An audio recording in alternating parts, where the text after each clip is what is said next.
میرے بھائیوں، اس وقت پوری دنیا میں اور خاص طور سے ہمارے ملک میں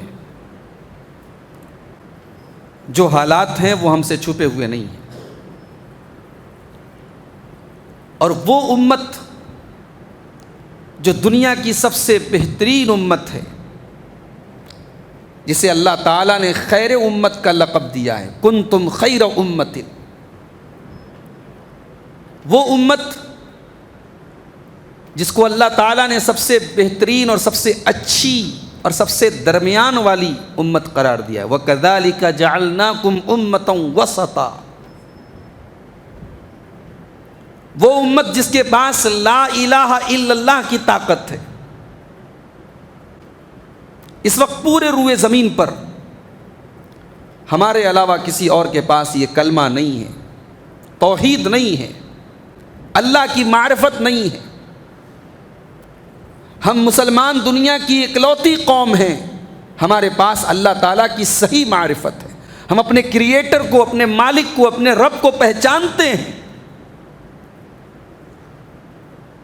لیکن وہ قوم جس کا اتنا اونچا مقام تھا، اتنا اونچا مرتبہ تھا، آج وہ قوم پوری دنیا میں ذلیل و خوار ہے۔ ہر طرف سے مصیبتوں کے پہاڑ ٹوٹ رہے ہیں اس امت کے اوپر۔ اس کی عزت و آبرو، اس کی مسجدیں، اس کے مرکز، اس کے دینی ادارے، اس کے علماء، اس کے دعات،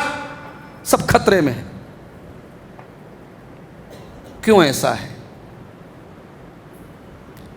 ایک جواب تو بڑا سمپل سا جواب ہے جو اللہ تعالیٰ نے قرآن میں ہمیں اور آپ کو دیا ہے۔ ان اللہ لا یغیر ما بقوم حتی یغیروا ما بانفسہم، ہم کسی قوم کے حالات کو تب تک نہیں تبدیل کرتے، کسی قوم کو ثریا کی بلندیوں سے سرا کی پستیوں میں اور آسمان کی بلندیوں سے زمین کی پستیوں پر ہم نہیں لاتے جب تک وہ قوم اپنے کردار میں، اپنے عمل میں، اپنے ایمان میں، اپنے عقیدے میں گر نہ جائے۔ اللہ تبارک و تعالی کسی قوم کو عزت دینے کے بعد ذلت نہیں دے گا، سکون دینے کے بعد بے چینی نہیں دے گا، امن دینے کے بعد ڈر اور دہشت نہیں دے گا، اگر وہ قوم اپنے ایمان اور اپنے عمل میں ثابت قدم رہے۔ عثمان غنی رضی اللہ تعالیٰ عنہ کا دور تھا، مسلمانوں کا پہلا بحری بیڑا تیار ہوا، سمندر کے راستے مسلمانوں کی پہلی فوج روانہ ہوئی اور جزیرے قبرص کو فتح کیا گیا، اور یہ وہی لشکر تھا جس لشکر کی خوشخبری اور بشارت دی تھی اللہ کے پیارے نبی صلی اللہ علیہ وسلم نے کہ میری امت کا پہلا لشکر جو سمندر پر حملہ کرے گا، انہوں نے اپنے اوپر جنت کو واجب کر لیا۔ بڑے بڑے صحابہ اس لشکر میں شامل تھے۔ جب یہ جزیرہ فتح ہو گیا اور قبرص کے عیسائیوں نے مسلمانوں کے آگے سرنڈر کر دیا اور وہاں اسلام کا جھنڈا لہرانے لگا اور مسلمانوں کی فوج میں خوشی کی لہر دوڑ گئی، تو اس فوج میں مشہور صحابی حضرت ابو دردہ انصاری رضی اللہ تعالیٰ عنہ بھی تھے۔ وہ زار و قطار رونے لگے۔ تو کسی نے پوچھا کہ کیا بات ہے، آپ آج کے دن رو رہے ہیں؟ اللہ تعالیٰ نے اتنی بڑی کامیابی سے ہمیں نوازا، دشمن کے اوپر ہمیں اللہ تعالیٰ نے کامیاب کیا، فتح یاب کیا، اور آپ رو رہے ہیں، آپ کی آنکھوں سے آنسو بہہ رہے، یہ بات سمجھ میں نہیں آ رہی۔ تو حضرت ابو درداء نے جواب دیا کہ میں ان لوگوں کے اوپر رو رہا ہوں، ابکی علی ہؤلاء الذین عصوا اللہ، میں ان لوگوں کے اوپر رو رہا ہوں، انہوں نے اللہ کی نافرمانی کی، فسلطن اللہ علیہم،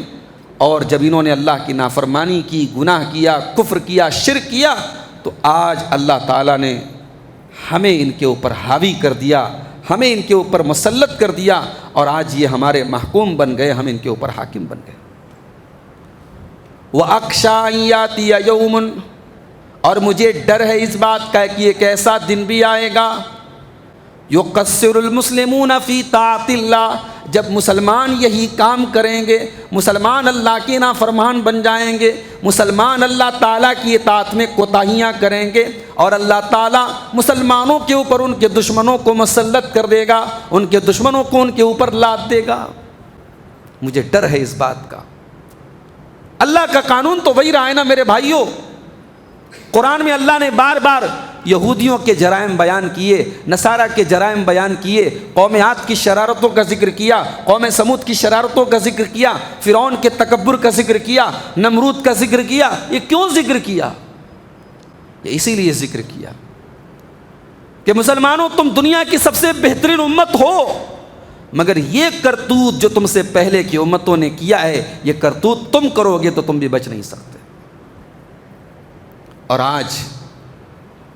ہم مسلمان کون سی ایسی برائی ہے شرک اور کفر سے لے کر کے باقی تمام گناہوں تک جس میں آج کا مسلمان مبتلا نہیں ہے؟ آج 2022 کا پہلا دن ہے، کل کی رات سال کی آخری رات تھی، جشن کی رات تھی۔ وہ تو الگ بات ہے کہ اومیکرون کی وجہ سے بڑی پابندیاں رہیں الگ الگ شہروں میں، لیکن پھر بھی جہاں تک ممکن ہو سکا لوگوں نے شراب و شباب کی محفلیں جمائی، جو کر سکتے تھے لوگوں نے کیا۔ اور ان تمام خرافات میں ہمارا مسلمان بھائی کسی سے پیچھے نہیں ہے، اور اللہ کے نبی کی اس حدیث پر یہ بالکل 100% عمل پیرا ہے۔ آپ نے فرمایا لَتَتَّبِعُنَّ سُنَنَ مَنْ كَانَ قَبْلَكُمْ شِبْرًا بِشِبْرٍ وَذِرَاعًا بِذِرَاعٍ۔ مسلمانوں تم اپنے سے پہلے کی امتوں کے نقش قدم پر چلو گے، ان کے فٹ سٹیپس پر چلو گے، ان کے پاؤں کے نشان پر چلو گے، یہاں تک کہ اگر وہ ایک بالشت چلے ہیں تو تم بھی ایک بالشت چلو گے، اگر وہ ایک ہاتھ چلے ہیں تو تم ایک ہاتھ چلو گے، حتیٰ لو دخلوا جوہر ضب، اگر وہ کسی جانور کے، ایک جانور ہوتا ہے جس کو گوہ کہتے ہیں، اور ہمارے یہاں اس کو ہماری زبان میں کہتے ہیں سانڈا،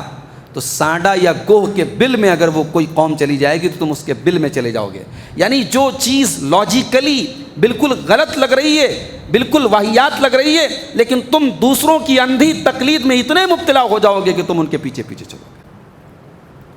تو میرے بھائیوں، پہلا جواب تو یہ ہے کہ ہم بگڑ گئے، ہمارے اندر وہ ساری برائیاں آئیں تو اللہ نے ہم کو پٹک دیا، اس سریا سے لے کے سراپے لا کے رکھ دیا۔